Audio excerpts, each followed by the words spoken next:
I lived here in the Southern Ohio area for 8 years. 3 years in Dayton, Ohio. Actually, it started out in Wilberforce, Ohio, and people asked me where Wilberforce is, and I said, well, it's right next to Xenia. And they go, well, where's Xenia? And I said, well, that's near Dayton. And they're like, well, I've heard of Dayton. And so it usually takes some explanation. But the Cincinnati area is the place where I became a musician. Obviously, you go to school, you get a degree, blah, blah, blah. But this is the place where I learned, first of all, at Central State, how to communicate this music to people. I learned the essential role, even more than I knew, of African-American music and people in this music, how absolutely this is black music, and of course it is white music as well, but without the black element, there is no jazz, and Art Blakey said that, and I believe him. Yes, let's...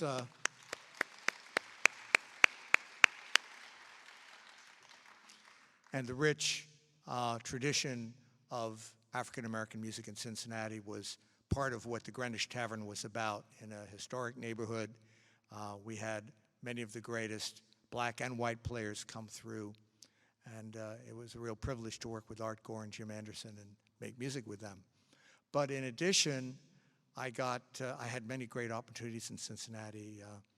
I got to learn how to write music for television, which I did with some of my friends who are here, John Kreitler and Wes Boatman and their company. We wrote music for TV, and you know, I always explain to people about Procter & Gamble and about the soap operas, and young people still kind of have heard the name soap operas. And I said, well, as you drive into Cincinnati, you see this building with 2 big breasts, and that's Procter & Gamble, and they produce all the music for many of the soap operas that are on television. So that was a great opportunity and a fun thing to do, and something that helped me when jazz gigs were not forthcoming. But the last thing that I loved about Cincinnati is baseball, because I was a huge Red Sox fan, and I sort of temporarily converted to be a Cincinnati Reds fan. And I saw on the stadium Joe Nuxhall's expression, the old left-hander winding third and heading for home. Good night, everybody, and that's what he would say.